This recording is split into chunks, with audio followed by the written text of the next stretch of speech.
Hey, everybody, it's Mike from The Mike Wagner Show, powered by SoundCraft Studios, brought to you by official sponsor of The Mike Wagner Show, international award-winning author Mia Molson's The Missing, available on Amazon, paperback and ebook, coming soon, Missing 2, Double Suspense, Double of Fun. Check it out on Amazon. Also brought to you by Sweet Psalms by Serena Wagner, based life of David Killing, Threes, Quiz of Pains, and Kingdom of Psalms, Amazon.com, keyword Sweet Psalms Serena Wagner. Also check out The Mike Wagner Show at themikewagnershow.com and link to The Mike Wagner Show, 50 podcast platforms, 110 countries, including Facebook, SoundCloud, Spreaker, Spotify, iHeartRadio, also Apple Music, BitChute, Rumble, and YouTube. Follow us on Instagram, LinkedIn, Twitter, and TikTok today. We're here with amazing lady who's an award-winning novelist and professor emeritus of Spanish literature at Georgetown University, plus literary critic and essayist. She's won numerous awards for her works, attended UCLA and in French literature, and also University of Paris through the Middlebury graduate program, PhD at New York University in Spanish, and also has a new book inspired by the life of a legendary actress, a Hollywood star, and a story about perseverance and also dedication as well too. The book is called Miss Del Rio. Live, ladies and gentlemen, from Plus Studio somewhere in beautiful Southern Florida, the amazing award-winning novelist, professor emeritus, and also literary critic, essayist, and got the book Miss Del Rio, the multi-talented Barbara Mujica. Barbara, good morning, good afternoon, good evening. Thanks for joining us today. Thank you. Thank you for having me. Well, it's great to have you on board as well, too. So you're an award-winning novelist, you're professor emeritus at Spanish literature at Georgetown University, plus literary critic and essayist. You won numerous awards for your works. You attended UCLA and studied French literature, University of Paris through Middlebury Graduate School, and also a PhD at New York City. And also you have a new book inspired by the life of legendary actress, Hollywood star Dolores Del Rio, and a story about perseverance, identity, reinvention, and also challenges faced when pursuing the dream. The book is called Miss Del Rio. Before I get into that, Barbara, tell us how you first got started. Well, Miss Del Rio is about Dolores Del Rio, who was Hollywood's first Latina star. She was Mexico's first international movie star. She came to Hollywood at a very propitious moment. She was very fortunate in that she came in the 20s when Hollywood was actually looking for a female Latin lover. Movie stars until then had been blonde, blue-eyed, people like Clara Bow and Gloria Swanson and Lillian Gish. And of course, movies were in black and white. You couldn't see the coloring of the artists, but you knew that they were light-skinned. But what happened is in 1921, Rudolph Valentino, who was Italian, came to Hollywood and made The Shake. And it was an immediate success. He made tons and tons of money for Paramount Pictures. And then all the studios wanted their own Latin lover. So the first male Latin lover to follow him was Ramon Novarro, who was Lola's, well, I'll call her Lola. Dolores Del Rio was known by her, to her friends as Lola. And after all these years, I think I'm her friend. It sounds like you have a profoundness of her, too. It makes me like her friend, too. Yeah, and she's mine, too. And my dog is named Lola, too, by the way. Interesting. So, Ramon was an immediate star. He was extremely handsome, and he starred in all of these movies. And then Lola came to Hollywood, and she was exactly what the movie studios were looking for. They were looking for someone who was absolutely beautiful, but who fit the bill as a Latin lover, but a female Latin lover. And so she was actually voted by a so-called panel of experts as the most beautiful woman in the world. Experts that were directors and producers and lawyers and doctors and all kinds of men, of course, all men. And they voted her the most beautiful woman, not the most beautiful woman in Hollywood, but the most beautiful woman in the whole world. And I'd rather have that title than Hollywood, to be honest with you. well, here she is. If you can see her, I don't know. Can you see her? Okay, maybe raise up a little bit. Oh my goodness. She is very beautiful. Yeah, Not just Hollywood, the world. And you are so right. she was absolutely gorgeous. Here's another one. Wow. Yeah, Amazing. Gorgeous. yeah. So here's one more. Stunning. Yeah, Very stunning. she was a stunning woman, and she became an almost immediate success. And not only in the in the movies, but also she became a fashion icon. She was in Mm. all the magazines. Everybody wanted to be like Lola, and and everybody was in love with Lola. It would seem that it was very easy for her, but of course, there were lots of obstacles. Hmm. And there are plenty of obstacles as well too. And of course we covered as well too a little bit. You overcame the barriers, and maybe talk about some of the obstacles. It doesn't have to do all of them, but maybe just a few obstacles. And how did she manage to overcome them? Maybe we can all learn from this. Well, so the first thing was that when Lola was a young girl, she was married at 16 to her parents' choice, Jaime del Rio. Del Rio was his name, uh, and he was much older than she. She was 16. He was in his 30s. He was a very uh, sophisticated, from her perspective, a very sophisticated man, uh, reputedly gay, but very wealthy. And so, Mm. from the parents, this is right after the Mexican Revolution. A lot of the wealthy families lost a lot of money. The Del Rio family managed to hang on to their property, uh, but a lot of families lost their holdings, and so he was a good catch. She married him, and after they were married, she got pregnant and had a miscarriage, and that miscarriage left her unable to bear children Oh my gosh. in the future. So in the 20s, for a Mexican girl, an upper class girl, or any girl, to not be able to, you know, have a family, be a mother, was a real tragedy. But she picked herself up and she took up creative dancing. Isadora Duncan was very popular at the time, and uh, she was discovered by Edwin Carraway, who was a Hollywood producer, or director and producer, and he brought her and Jaime to Hollywood. So, of course, the first obstacle was that she was in a foreign country. She had to learn a new language. She spoke some English, but she wasn't fluent. And she really worked at it. She took it very seriously. The same way she took her movie scripts or everything. She took things seriously, and she worked hard at learning English.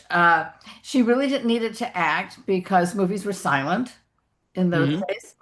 But she knew that she needed it to survive, and of course, talkies were coming. So that was the first obstacle that she met. She came to a new country. She had to learn a new culture. She didn't have all of the things that she had in Mexico. She didn't have maids and servants and a big house and all of that. But she adapted.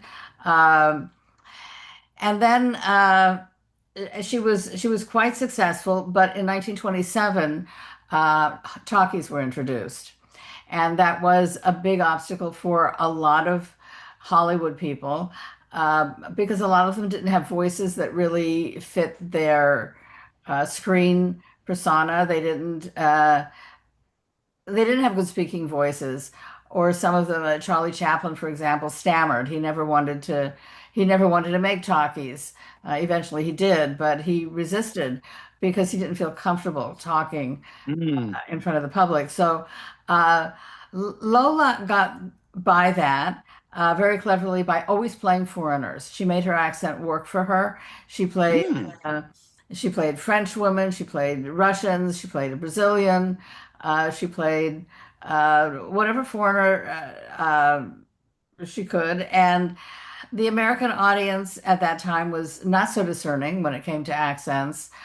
So the difference between a Russian accent and a French accent, they were not picking up on it. So or not caring. Uh, Right. It's like we just want to see entertainment. We don't care. We don't see a pretty face, right? right, right. So it didn't matter. So her career went on until the 30s. But what happened in the 30s was the American public began to be very cautious, very xenophobic, because uh, in Germany we were beginning to see we were beginning to see the Nazis come Mm. to power, and in the Soviet Union we were seeing Stalinism. And so the American public, I think now when I talk about this, people say, "Oh, well, that was so silly. People overreacted." But I think that if you put yourself in the place of the people then, and you saw and heard the stories about what was happening in Germany, and you maybe read about Kristallnacht, and or saw the newsreels, and then at first stories about the starvation campaign of Stalin didn't come out of the United States, but when they eventually started coming out, people were terrified. People were terrified that the communists would take over, and they were especially um, they were especially suspicious of Mexicans because the Mexican Revolution was very left-leaning. And if you look at the paintings of Diego Rivera, they're full of hammers and sickles and all kinds of communist symbolism and banners on the top that have um, communist sayings on them. And so Mexicans were, they people were suspicious of Mexicans, and so um, Lola found herself on the poison list I, that she was boxed I think off as I think poison. I think was it like blacklist or something like that? Yeah, they call them box office poison, and so Oh, she and Navarro and a lot of American stars, and also other hmm. foreigners. So things became very difficult for foreigners, and Hmm. a time came when she couldn't get uh, good roles. She could hardly get any roles. It was a hard time for her because not only did she feel that her career was fading, but at the time she was married to Cedric Gibbons, who was an art designer, set designer, um, and he was extremely successful. He designed the Oscar, the little statue. Oh yes, the beloved Oscar. Uh-huh. And he was extremely successful. His career was on the rise. He was doing really well. He was winning Oscars himself, and Nice. and she wasn't getting roles, and she felt uh, that her career was falling apart. When the war started, when we became involved in the war after Pearl Harbor, um, foreign movie stars they took different tacks. Marlene Dietrich, who was Lola's friend, uh, gave up her German citizenship and went to work for the USO. Uh, Marlene Dietrich was a really interesting character, and unfortunately, I don't have time now to talk because I could talk about her for hours. She is a fascinating character, but Hmm. what one of the things that is uh, very uh, noteworthy is that Goebbels approached her about he wanted her to make, not Hitler wanted her to make German propaganda films. And, and Mm. she was taking her life in her hands by saying no. I mean, you didn't say, She's like, no. Psh. yeah, but you didn't say no to these people. She said no to these people. She took American citizenship, gave up her German citizenship, and went to work for the USO, and went to Smart work move. entertaining American and British soldiers, and sometimes behind the lines. She did. I mean, she was very brave. Uh, wild in all kinds of ways, but she would entertain the troops, and that was that I mean, it was quite amazing what she did. Uh, Greta Garbo gave up her career and she went back to Sweden and hardly made any pictures after that. So, but Lola, um, they used to call her mother the cat, La Gata, because she always landed on her all 4 feet, right? And Lola was the same. She always landed on all 4 feet. So she knew Frida Kahlo and she knew Diego Rivera. So she went back to Mexico. mhm. She was not happily married. She was having an affair with Orson Welles. Uh, but Orson Welles, there was no future in that. Orson Welles he was on drugs. He was an actually he was a brilliant, brilliant director, but a very Mhm. a nasty man. So Right. Yes. I was gonna get back to Orson Welles in a minute. This question, came up in my mind when Dolores, had her roles fitting and everything like that with the whole the communism thing, the propaganda. Was she directly questioned by any of the authorities regarding her political views or anything like that? Was she ever questioned? and she wasn't. The studios got her out of it. So Really? yeah, so Was never questioned. she That's a shock. so these big stars, the studios wanted, they wanted their stars protected, and Oh, gotcha. Okay. yeah, and they pull and Ramon wasn't questioned. She had the studios took care of her. Um, she got out of that, and then she went to Mexico, and because and she was happy to be in Mexico for a number of reasons. In the States, she had made a lot of really silly films. We were in the 30s, the late 20s, the early and the 30s. We had just, we were in the Depression. In the 30s, this country was in the Depression. And then the war was looming.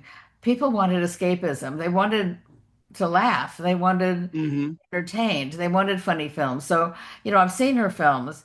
They are certifiably ridiculous. Something, it's almost like reality TV we see these days, like these America's Funniest Videos, stupid stunts, everything like that, lighting yourself on fire, or like, a cat biting you, think it's funny. I mean, you think about it, it's like that's what probably did is probably either tame or something we couldn't accomplish. I was thinking about that. Maybe I should try a 30s ridiculous film one day. Yeah. Well, those so I mean, they were silly. There was some of them were artistic. So she did Flying Down to Rio, um, with Fred Astaire and Ginger Rogers. That was Hmm. the movie that introduced them as a pair. I mean, it's certainly an entertaining movie. It's silly in that, I mean, you have a plane scene on a plane where you have all these chorus girls on the wings dancing on the wings, and Oh, you think of yes. like, I work with veterans and I work with pilots. So when I think of my pilots and I see this scene, oh my God. But Dancing on a plane, it's like, it makes you think of Esther Williams and all the pool routines and everything. Try that on a plane. right. So this was similar, and obviously it wasn't a real plane, but they were on the wings and in their little chorus girl outfits and dancing and their routine. But that's the kind of film that she was making, and she thought that they were silly films, and then the Hays Code was introduced. The Hays Code was introduced so that the movie industry would police itself. There were a lot Okay. of complaints. There were a lot of complaints um, throughout the country that the film industry had gotten so immoral. There was so much, lewdness and vulgarity, Hmm. that there needed to be some kind of uh, control. And so that the government didn't impose controls, the film industry actually imposed controls on itself. So once that happened, a lot of the kinds of movies that Lola made, which were kind of silly and cute, but had a lot of off-color kind of jokes and things like that. Right. Yeah. Yes. Uh-huh. And that all had to go. And I mean, so those films weren't even being made. So she called her last really big film in the States was called Madame du Barry, and it was uh, I mean, it was a sexy film. And the Hayes Commission, that was when they first came in, they cut out all the sexy innuendo. Right, that makes sense. And that's where Jack Valenti stepped in with the rating system. G, PG, Right. Yeah. R, X, and I added a 13. Yeah. So she said that they actually destroyed the film. She said they were sexy. It was sexy, but it was cute, Right. not. Right. We do get the idea. Of course, there are scandals around, and you talk about Frida, based on a tumultuous relationship between Frida and Diego as well, too. We'll get to that in a minute, along with other works with Barbara Mujica from Miss Del Rio. But first, listen to The Mike Wagner Show at themikewagnershow.com, powered by SoundGrab Studios. Visit online at soundgrabstudios.com for all your needs. Look at a professional website without breaking your budget. SoundGrab Studios is the answer. SoundGrab Studios offers fast, affordable custom web designs that blow the competition away. Call today, 1-800-303-3960. It's 1-800-303-3960. Or email to support@soundgrabstudios.com. Mention the Mike Wagner Show. Get 20% off your first project. Sonic Web Studios. Take your image to the next level. Also, time to give an official shout out to our official sponsor of the Mike Wagner Show, international warring author Mia Molson Zia. If you love fast-paced mysteries, you love Missing by Mia Molson Zia, available on Amazon, paperback, and ebook. Missing is fast-paced and intriguing with an unforgettable twist. Takes place in 4 countries, 2 strangers, 1 target, where truth is illusion and though little bit first go missing. It's available on Amazon, paperback, and ebook. Missing by Mia Molson Zia has garnered great reviews. In Eva Lemon endorsed by Howard celebrities, including Joanna Cassie, Forrest Riley, and many others. So grab your copy today for Girls Missing by Mia Molson Zia, available on Amazon. Coming soon, Missing 2, Double Expense, Double the Fun. Check it out on Amazon. Also brought to you by a Sweet Psalm by Serena Wagner, based on the life of Dave, including 30 Squids of Pains and King David Psalms. The Sweet Psalms gives new perspective of Dave through Psalms he wrote. His time as shepherd started and complicated yet turn relation with King Saul. It's the story of love, betrayal, repentance, hope, and more. Check out the Sweet Sauce by Serena Wagner on Amazon. Keyword Sweet Sauce Serena Wagner. Also, check out the Mike Wagner Show at themikewagnershow.com and Linktree at the Mike Wagner Show. 50 podcast platforms, 110 countries, including Facebook, SoundCloud, Spreaker, Spotify, iHeartRadio, also Apple Music, BitChute, Roam, and YouTube. Follow us on Instagram, LinkedIn, Twitter, TikTok. Take us with you on any mobile device. And for great gift ideas, go to Amazon.com. Check out the Mike Wagner Show podcast.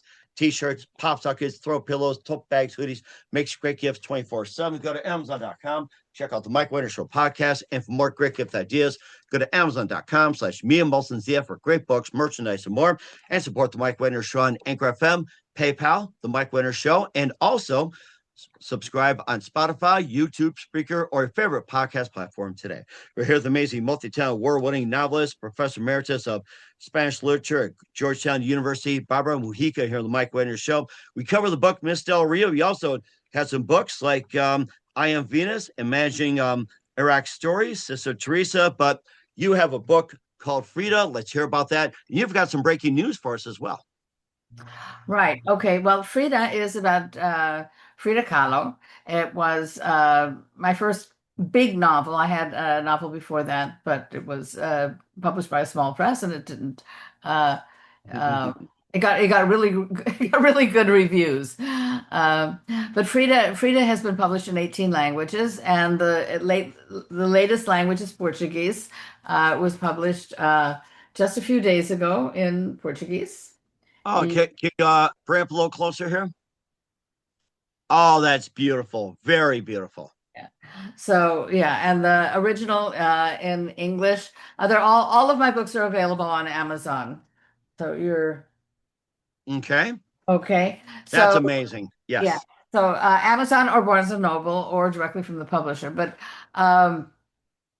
so Frida is was a kind of a surprise novel in the sense that I was teaching uh, Latin American culture, And of course, Diego Rivera is a big part of it. The Mexican Revolution is a big part of it. And the art of the Mexican Revolution includes Diego Rivera. And all the books and all of the materials that I was using mentioned Diego Rivera, and nobody was talking about Frida.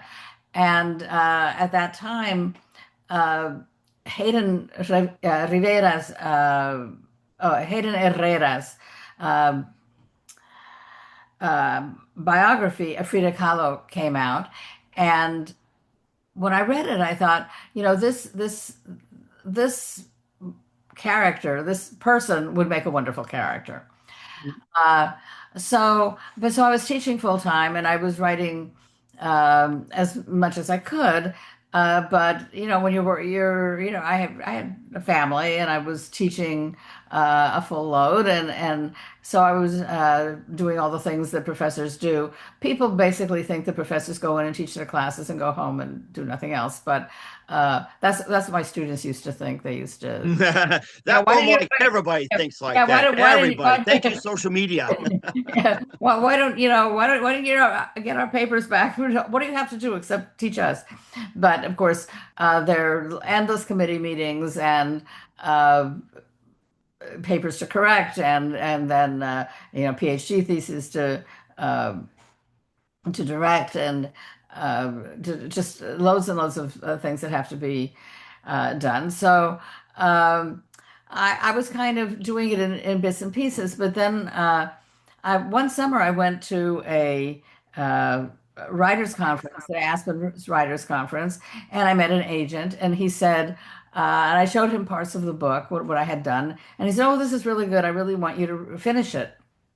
So then I had, an incentive to read it, and I mean to finish it, and so my department chair was not supportive at all. He wanted me to go to meetings and write articles, and we're supposed to write lots and lots of articles that are published in journals and all of that. So uh,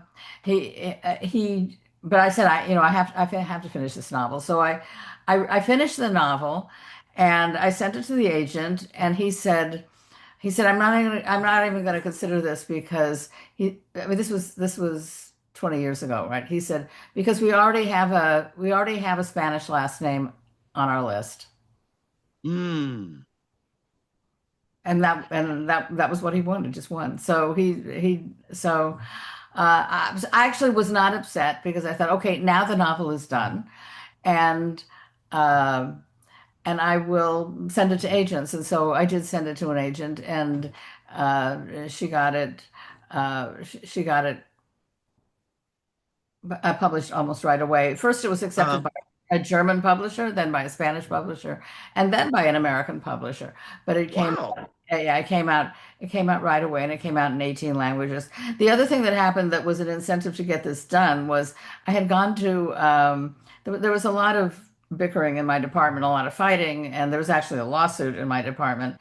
And so Oh I my goodness. so I went to a religious retreat, because a Jesuit retreat, because and the reason I went was that it was going to be a silent retreat, and I thought, okay, silence. I was really looking forward to a week of silence. But you do talk to a spiritual director for 20 minutes every day. And during that time, I said, I'm writing this novel, but my department chair doesn't like it, and he doesn't want me to write novels. And he told me when I came up for full professor not to put it on my CV and not to even mention it, and to keep it. It should. Oh my gosh. That's Sounds like a control freak, to be honest with you. so. So this Jesuit priest said to me, he said, "Look, you're old enough to do whatever the hell you want. Just go ahead and do it." I'm with you. I'm with you. We're at that point. Yeah. So I said, well, I don't know. I said, it's about a very naughty lady. And he said, well, if there were no naughty ladies, we wouldn't have any good novels. So, uh, That's coming from a Jesuit priest. I love it. okay. So the novel got written, and I think, people always ask why I wrote Miss Del Rio, but I really got interested in Dolores del Rio when I started doing the research on Frida.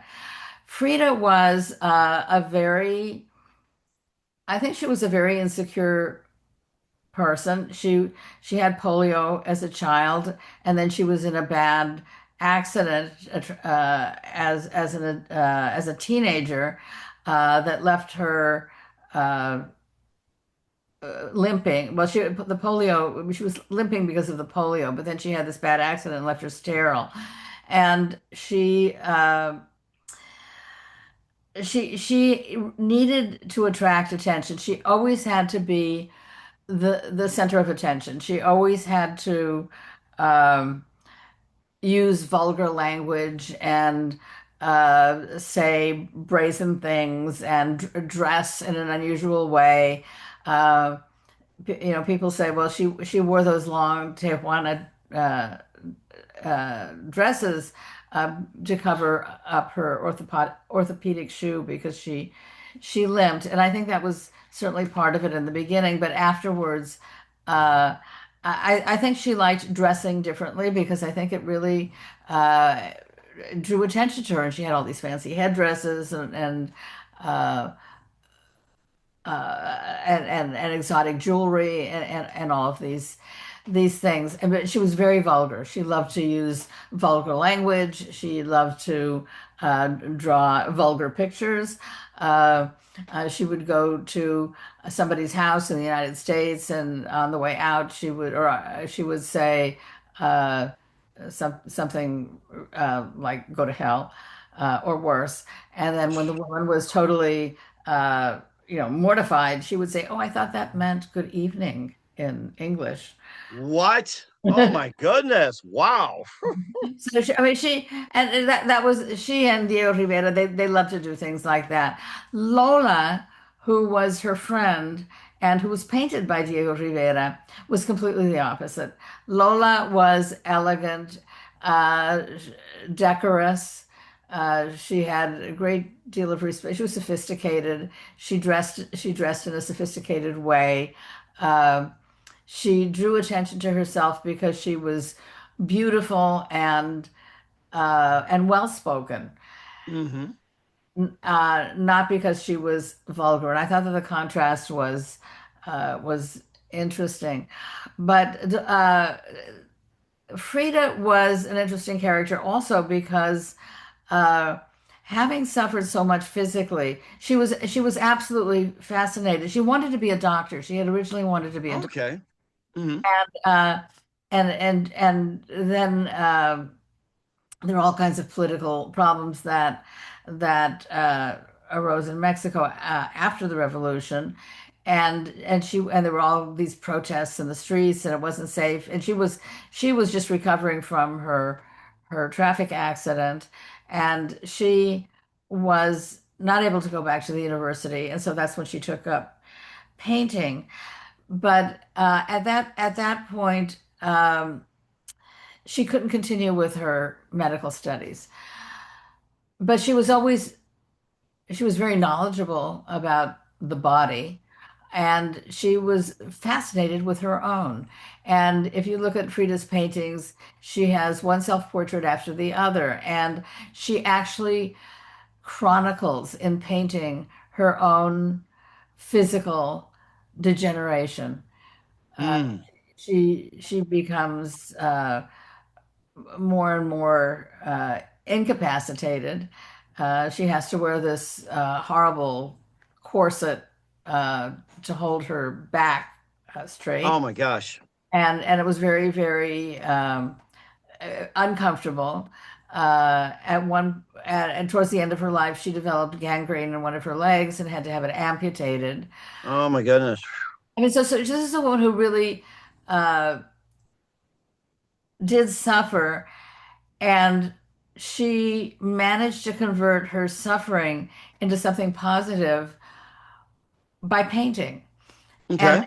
and painting and creating paintings that were uh, sometimes very hard to look at. I mean, if you really look at her paintings and you realize what's happening, she has paintings that are where she makes herself almost into a Christ figure with a crown of thorns with blood and this. Mm. Almost like crucifixion around Easter time, where it's just like, die for our sins and placed on. So I understand that.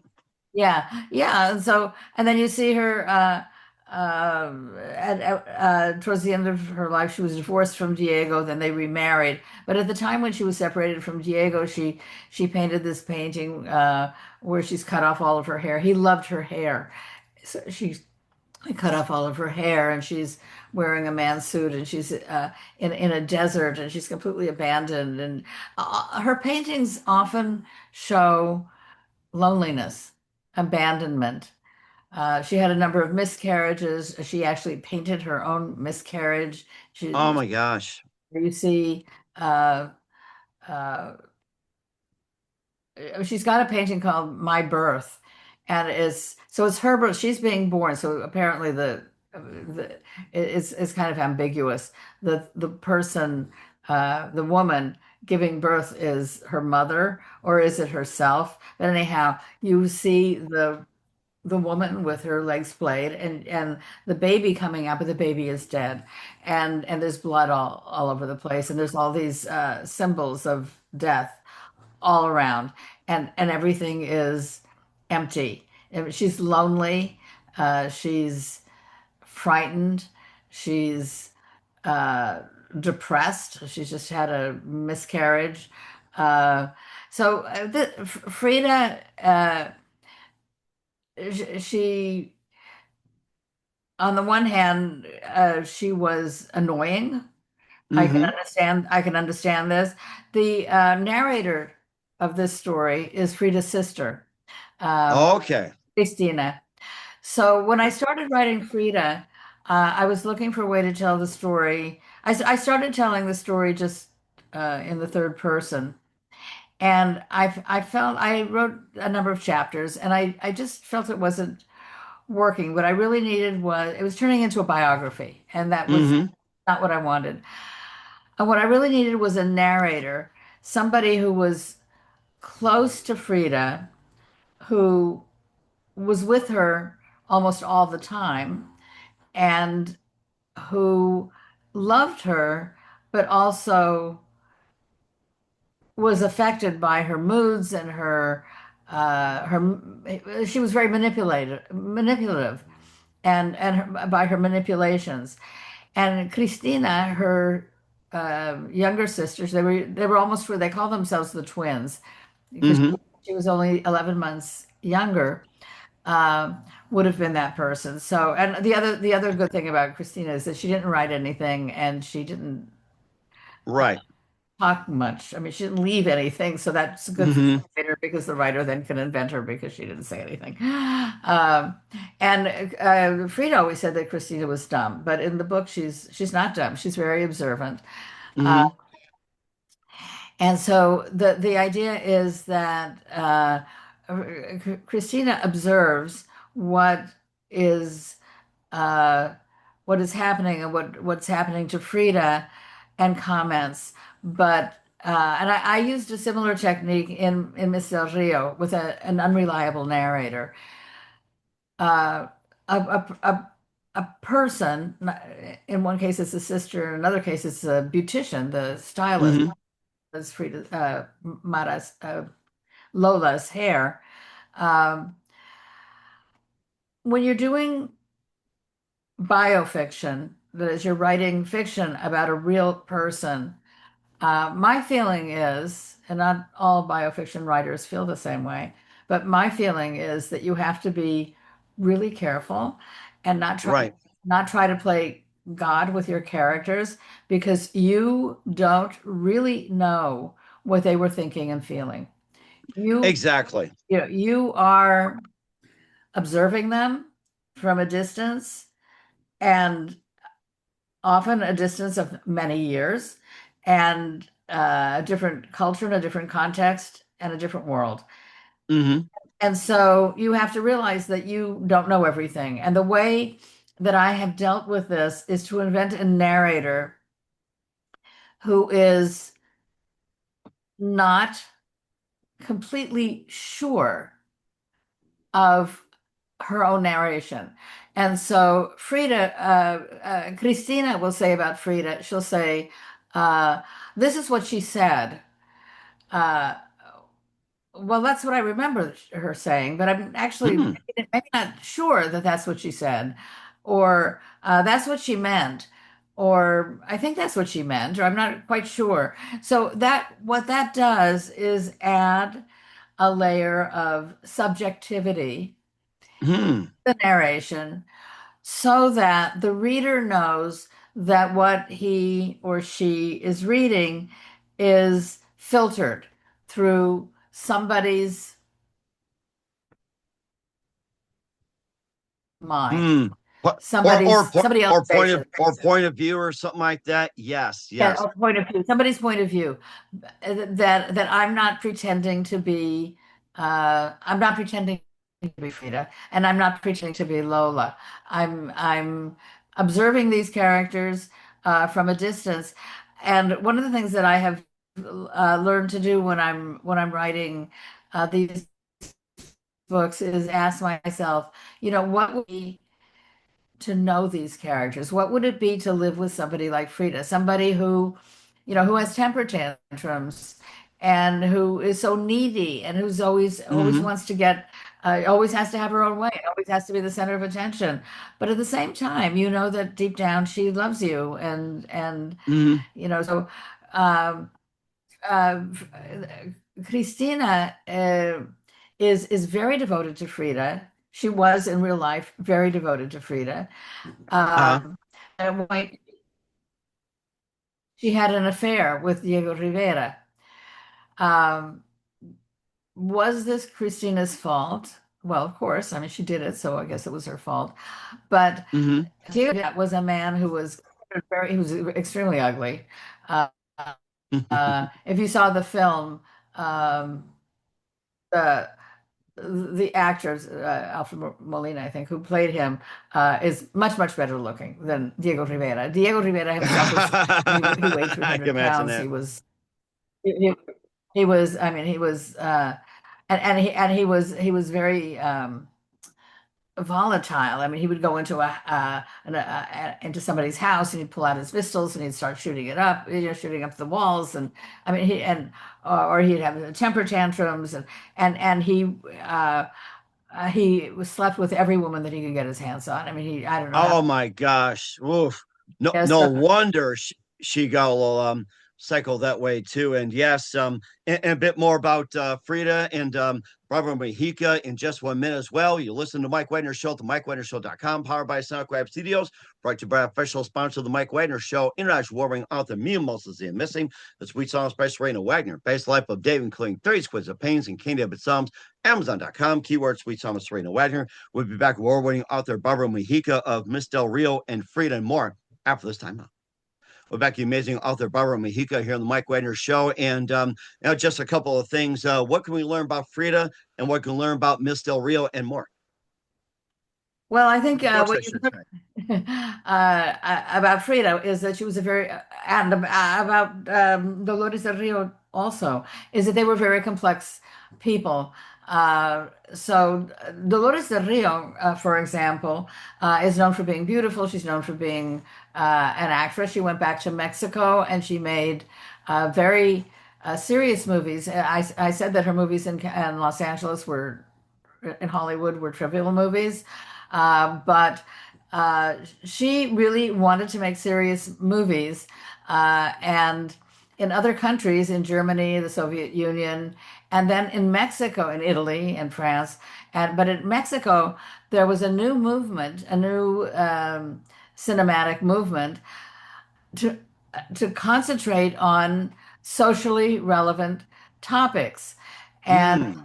uh, she wanted to be part of that. So when she got back to Mexico, Frida Kahlo introduced her to Emilio Fernandez, who was the up and coming director who was making this kind of movie, the kind of film that concentrated on problems such as income disparities, class distinctions, the exploitation of Indians, uh, the exploitation of women, abandoned children, uh, Hmm. these prostitution, these kinds of really alcoholism, these kinds of really serious social issues. So not only was she able to act in Spanish, she was able to play roles that that enabled her to really speak to the public and helped them uh, and Mexico deal with the social problems that they were facing at the time. The other thing that I think is important to mention about Dolores del Rio is that towards the end of her life, she started the first daycare system that had ever existed in Mexico. Interesting. She couldn't have children herself, but she loved children. And she realized that at the studios, there were many women who were doing menial jobs. They were janitors and cooks and seamstresses and cleaners and they did the kinds of jobs that required them to be on their feet and to be there all day long. And they had children, and the problem was, what did they do with those children? Most of these women came from the countryside. When they lived in the countryside, they had families. They had mothers, they had sisters, aunts, cousins, godmothers. They had a network to help them take care of the children. But when they came Hmm. to the city, if they had husbands, and they didn't always have husbands, but if they did have husbands, they were out working in construction, or, I mean, the whole point of coming to the city was to find jobs, right? Right. Uh-huh. So the men found jobs in road construction or building construction or some other job that took them away all day long. And the women had to work as well. And a lot of them found jobs in the studios or in theaters, but especially the movie industry was hiring a lot of women. Hmm. But there was no place to leave their kids, so they left them in what they called guarderías. Guardar in Spanish means to keep, and these were basically keeping places or Ah, holding okay. pens children. So you might have one adult who was not trained with a bunch of children, maybe 40, even 50 kids, um, and they were just there. So there was just an adult there, but not trained and not able to really um, Like nurture. no interaction, not able to handle emergency situations, Right, right. getting food, playtime, and all that. It was totally And, unstructured. yeah, none of that. No instruction for sure. So Lola and Maria Felix, the other great Mexican actress of the time, reputedly deadly enemies, but in real life, close friends. Um, they got together, they raised the money to start this daycare system, not just a center, not just one, but a whole system of daycare centers. And Lola read Maria Montessori and Jean Piaget, and Hmm. she really took early childhood education very seriously. And Hmm. she hired real teachers, and she started these centers that were clean and with toys and books, and where the children were actually nurtured. And so that was something that was radically needed and never existed, never Uh-huh. existed until she did it. And so I think that just shows how complex she was a woman who wasn't just uh, not she wasn't just a pretty face. She Right. Uh-huh. she wasn't just a movie star who spent all of her time looking in the mirror. She really wanted to do something for her country. She wanted to do something for other women, uh, and she did. And made a big difference as well. In the meantime, where can we find Miss Del Rio and Frida and all your works at, Barbara? So all of my books are on Amazon or Barnes and Noble, uh, Okay. or you can buy them directly from the publishers. Miss Del Rio came out from HarperCollins. Uh, Graydon Press. Graydon Press is an imprint of HarperCollins. So on the website, but I think that if you just go on Amazon or Barnes and Noble, you can find any of these books. And what's your website? How do people get a hold of you? Okay, my website is www.barbaramujica, one word.com. All right, we want everybody to check it out right now. He's amazing multi-talent Barbara Mujica of Miss Del Rio and Frida here on the Mike Wagner Show. Barbara, just a few more things. What else can we expect in 2026 and beyond? Well, I'm working on two books now. One is a novel. I'm a little superstitious about novels, so I won't give you any details other than to say that Uh-huh. it's about another Mexican protagonist. Um the other book is a scholarly book. I said I would never write another scholarly book, and I was done doing that. But there was a subject that was really kind of gnawing at me, and I wanted to do, and that is older women. Oh. If you look, so my field is early modern, which is 16th and 17th centuries. And if you look at how older women are depicted in 16th and 17th century Spanish literature, Mm-hmm. they are always depicted as old hags, gossips, bawds, Mm-hmm.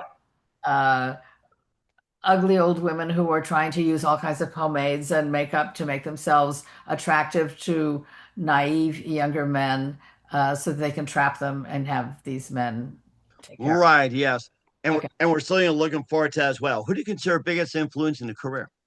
But I just want to say before that's the image. But what I have found in my research is that older women were not like that at all. And they were extremely active in all kinds of careers and making tremendous contributions to Spanish culture, the Spanish economy, the Spanish household.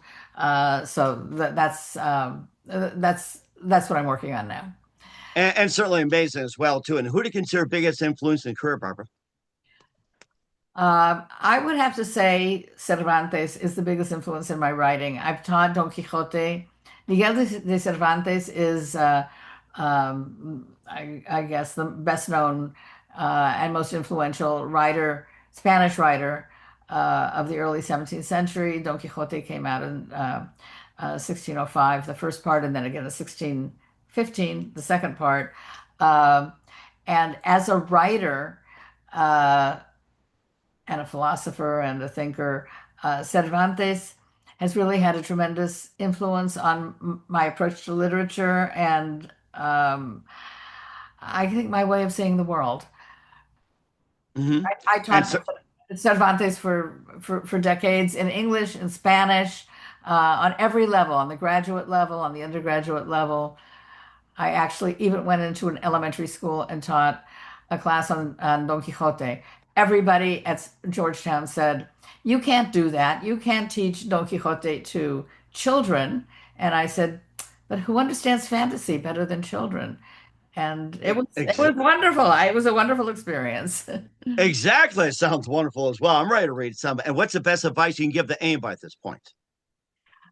Well, I would say for writers, what everybody says, keep writing, keep